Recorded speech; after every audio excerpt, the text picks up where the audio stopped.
Good morning, guys. It's been a long time. Well, probably not that long, but anyway, it feels like a long time. I didn't check the last date. Excuse my voice. Um, I didn't check when I last did it. So I'm just going to real quick give you a final update on the erection device surgery I just had. And then I want to just talk to you about a few things. Uh, First of all, my voice, I am not sick. My voice has been this off and on. I have not gotten my regular voice back in 3 months. And they checked, sent a camera down up through my nose, and everything's fine. I have normal swelling, inflammation from apnea. But other than that, there's no masses or anything. I don't know why it's doing this. Honestly, I have, it feels like I have mucus or phlegm in the back of my throat, but I never can get anything out. And I don't know. So this is going to be me from here on. Anyway, I'm going to try to project my voice so I have some tone to it. Saw Dr. Chi. Everything's doing good. I'm not. I told her that the rod length is not the same as it's been in the past, and that I wasn't real happy with it, but I'm not complaining in a way that I want to have a new surgery. And I do have a little lump in the phallus that I didn't have before. I don't know if some fat tissue got scrunched up or pinched or whatever, but it doesn't cause any problems, so I'm not worried. I'm not worried about it. My whole reason for getting the pump again was just for some girth, then feeling like I have just a flap of skin hanging down. And if they could have just done the cylinder part, I would have been fine with it. But anyway, my body did not reject this. She put in the new kind. She thinks that my body was just going through something at the time, because she looked back on my records, and she said, "You've never had an issue with surgery?" And I said, "No." And so anyway, they did have a hard time traching me, she said. Uh, the anesthesiologist couldn't believe how she couldn't get the tube down my throat, and I think it's because of this inflammation. So everything's good as far as that. My scrotum does look a little bit different. Doesn't look like it used to because of the scars from last year, and it did prohibit the pump part, the ball, to really set in that side of the scrotum really good. It sits more at the end of it towards the inside of me, but it doesn't go inside of me, if that makes sense at all. It just lays there. Doesn't give me any problems or anything. So I'm fine with everything, you know. I've had several surgeries on the erection device and just felt like I was the one failing it. And they said, "No, it's just the way it is." And I said, "Well, then I have some bad luck." But two rods and two pumps, actually three pumps, because they took last year's out, but I never got to use it. So anyway, that being said, everything is going good. So all my specialist visits are done, and the outcome was I have restricted lung disease. I have the fibro. The neurosurgeon said my neck. I have a fracture in the C7, and I have arthritis, and I have a couple vertebrae on top of vertebrae. And he said that's kind of normal for my age. It's a normal wear and tear. And I said, okay, the fracture isn't, but he never addressed it. Um, Excuse me. I think my brain just thinks so much to do a video that I got to start getting oxygen to it. um, and I'm saying a lot. I'm sorry. I'm trying to process all my thoughts. He did say that the what I thought was a nerve is actually a muscle cramping up just like a Charlie horse. And he sent me to therapy. I'm on my third visit of therapy, and I can actually put my chin down without this thing coming up. Yeah, and I have a little bit. He said I'm not going to have that range of motion side to side just because of the arthritis in my neck. But the therapist says that as long as we can get these muscles, he said I'm very tied up in here and more on my right side than my left. And I said, well, I'm right handed. So that made sense.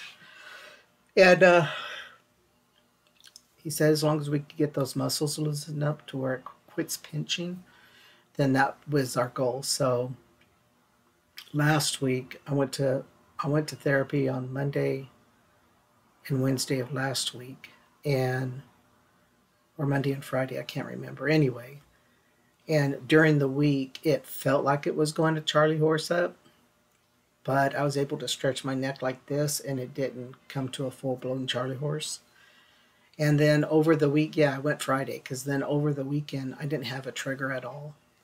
So that being said, I'm going this Friday, and then I'm going the following Monday, and then I think we'll probably quit for now. And if it starts back up, do the exercises, and if I can't get it to loosen up, go back in. And because he massages it every time and hurts like hell, but it sure feels good afterwards.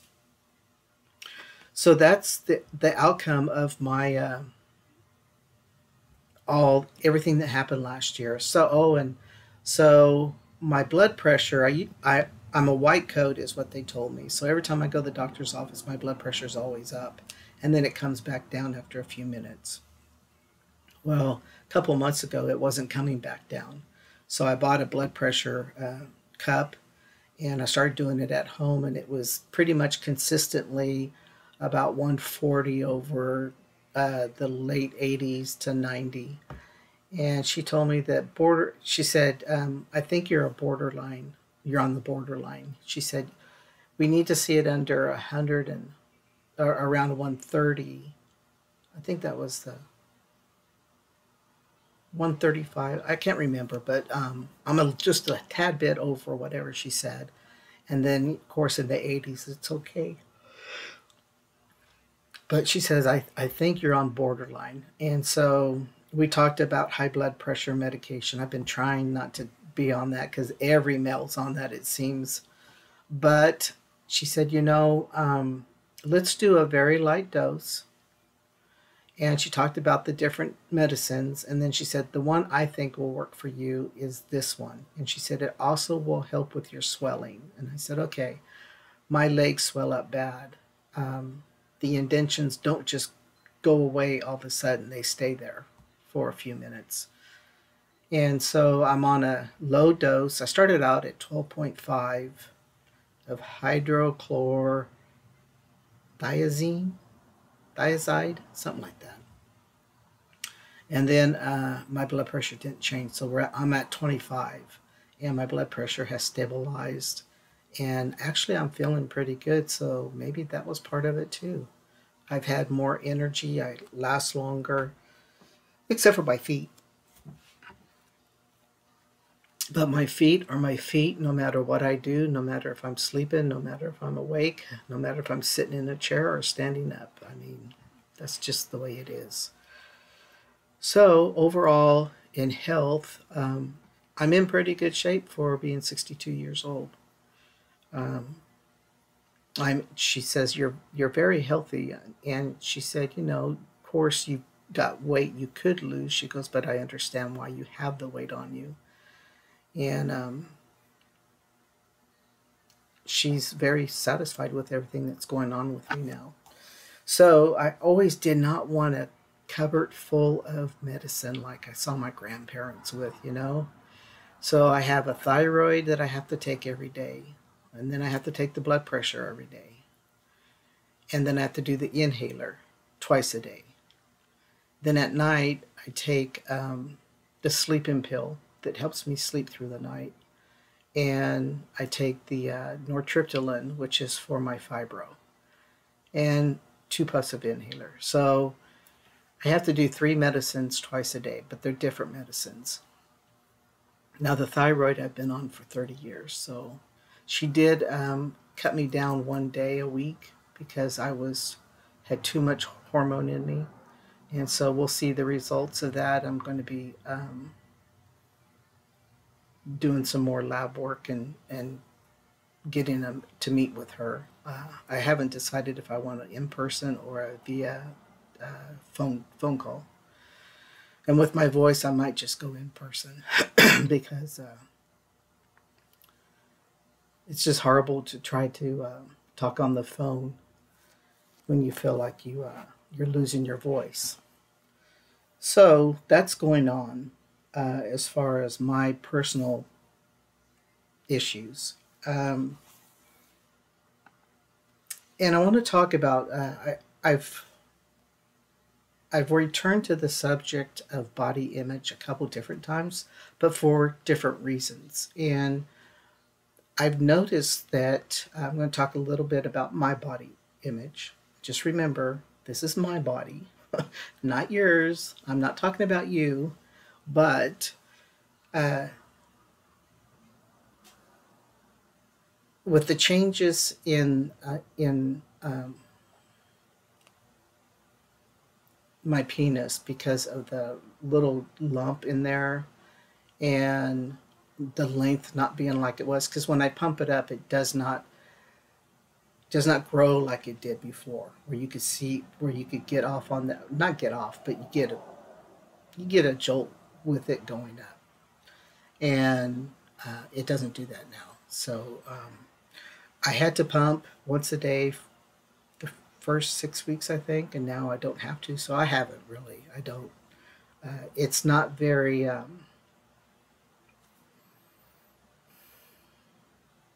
I don't know the word for it. And please forgive me if it's a simple word. That's just part of where I'm at. But it's just not a satisfaction. Uh, I have to tell myself it's different. It's not an immediate visual satisfaction. So I had a younger guy who had surgery with me last year, and he came to me and talked to me, and he's a much younger guy. I could be his dad, and he was disappointed in his length because his tip just flops over. There's nothing in his tip. And I told him, I said, you need to address that. You're too young to not be happy with what you have. And just see if they can not take the pump out, but just put in a new length for you. And I don't know what he's going to do, but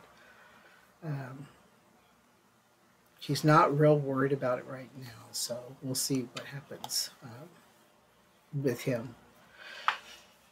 I'll see, not we. I won't share everything. So anyway, yeah. So as far as that's concerned, that's changed, and that's just something I've accepted, and it's not a looking forward to anything kind of thing. Something might change if anything changes within me, but right now it is what it is. I'm okay with it because Tony and I've been together 26 years, and you know, as you get older, it's not as needed as it once was. Uh, but yeah, so as far as underwear and stuff like that, I do notice that I swell up when I'm getting up and down off the tractor. And sometimes that can cause some urination issues where they're uncontrolled, they go all over. That really frustrated me, but I figured out pretty much how to handle that. So I'm happy with that. If any of you guys have stream issues, uh, target issues, work with yourself, massage yourself, and look at how the tip's facing. My incision was on the bottom of the phallus, and it pulled my phallus to turn this way. And I asked the doctor, "Did you guys do this on purpose?" He goes, "No, it's just your scar tissue, the way you healed." I said, "Oh, okay." But anyway, so yeah, that's basically what's going on with me. And the ED surgery, that's behind me now. Uh, I did have some topics I wanted to talk about, but I'm not going to talk about them today just because we're already at almost 16 minutes. And I haven't really said a whole lot of anything. But I wanted to touch base with you guys who do watch for my videos or do happen to see it and click on it and want to hear what I have to say. Oh, yeah, there is one other thing that I have talked about in the past that I haven't updated you on. So, October of 22, I changed my diet to basically low carb, uh, basically the carnivore way of eating. And the problem with that, the first couple months, it was great for me. I was losing the weight, losing the inflammation, especially. But I kept cheating. I would go 3 weeks or I'd go 4 weeks really good, and then I'd have a weekend of cheating. And it just kept sabotaging everything that I'd done. And it wasn't so much that I would add a lot of weight on, it was the inflammation and my body feeling sluggish again until it started, and then just about the time it was feeling really good and things were clicking in, I'd sabotage it. So, what's happened was about a month ago, I just kind of mentally was examining myself as I do, see where I'm at emotionally, see how I'm handling or responding or reacting to others. Uh, have I let loose of a lot of things that bother used to bother me, but that I had no control of? And so I do this self analyzation every once in a while just to make sure I'm keeping myself, protecting myself, honestly. And by protecting myself, um, reminding myself not to react to they have their own life. Let them find out if they don't want to listen to you. Don't get so personal because they listening to you or they don't do as you suggest. And that's just how I was. And by changing that mindset and realizing that I am no longer that that 30-year-old, 40-year-old. I'm actually up here in the 60s and I'm like my grandparents' age. And I remember my grandparents didn't do a lot of lecturing and stuff, but my grandma would spout stuff once in a while. I was just like, I didn't show her my look, but I'm like, oh, hell no. And so I don't think I'm out there like that, but they still don't. Sometimes I can tell they just, especially when it comes to discipline on their kids. I mean, I don't tell them how to discipline. I just say, do you think they should be talking to you that way? I mean, are they going to talk to other adults that way if they talk to you that way? And my niece will go like this, and that bugs the hell out of me. But I've just let it go. Let their kids grow up to be who they are and what they are, and let them take the repercussions of what they did or did not do. And so I've been a lot calmer and more peaceful with myself. So in this analyzation, all of a sudden something snapped. It was like, why are you sabotaging yourself? I mean, really, is the sugar that bad? Does it taste that good? And I started thinking about it. And when I first would cheat, and the first few bites I would cheat, tasted awful because I could taste the chemicals and all that stuff. And then I'd push through that because I wanted it mentally. I wanted it. And when I got done eating it, no, I didn't feel horrible, but I just thought, I just did 3 weeks of eating good and sabotaged it. So what changed in me was I started asking myself, how do you want your journey to be on this? How do you want to be? How do you want to feel? And is it enough, that important to you to where you push through the abyss? Or you just keep doing what you're doing, thinking you can diet a couple weeks and then go off and eat what you want and then come back and diet. So what I mainly did, what I screwed up was I started eating during our Monday night football on Monday nights. At the first I wasn't because I didn't want to eat lasagna or whatever the people were cooking and stuff. And then I thought, I'm not going to do that to them. Um, because one person cooked chicken separate for me, and I was like, no, because really chicken isn't, it's meat, but there's no fat, or it's very lean meat. So I just said I'm not going to do it. So about a month ago, I asked myself, how do you want to be? What do you? Because I got to the point where, I just don't care. We'll just go back to the way it used to be, where we ate what we wanted. Because my wife was pretty good for a few weeks with me, and now she's back to slowly eating the way she used to eat. And I'm okay. I don't say anything. It's her journey. It's how she feels. She knows her body, and I'm doing this for health. I'm not doing this for weight. Um, I don't know if I'll ever lose all this weight. I mean, I'm disabled. So I've been so for 2 weeks I was strict. We went down and saw Wanda Sykes live in LA, and we went with another couple, and I said to myself, okay, because we need to eat before we went much earlier than what it was open for. So we said we'd catch dinner, and Tony looked at me and said, I'm fine. So what they picked a Japanese restaurant, and I had ribeye. It was sautéed with teriyaki, and it had an eel sauce, which I loved, so I ate it. And it had a tiny cup of lettuce and some salad dressing, which I really loved. And then they brought a soup, which I didn't eat. Tony ate my soup, and I ate her salad. And I didn't have any repercussions from that, and I'm fine. I didn't backslide because of the sugar. I knew what it would do, but it wasn't a whole lot of sugar. It was just whatever was in the eel sauce and the dressing. And so, yeah, so now I'm back over 2 weeks of eating just the way. This is just the way I look at it, not as a diet. I look at it just the way I know I need to nourish my body. That's what it likes. And so that's what I'm eating. And so far, I've dropped the 13 pounds I gained, and I can tell the inflammation in my face, my eyes. I'm going to look older, people. As I lose some of this in this face and neck, I'm going to look older. I already look older, probably, to you guys, and that's okay. But yeah, that's what's going on. See, I talked the extra 5 minutes, but I hope you stayed with me. And if you did, thank you very much. You guys are um, my springboard, so to say. But you guys take it one day at a time and always make your journey as simple as possible. We'll talk to you later. Bye.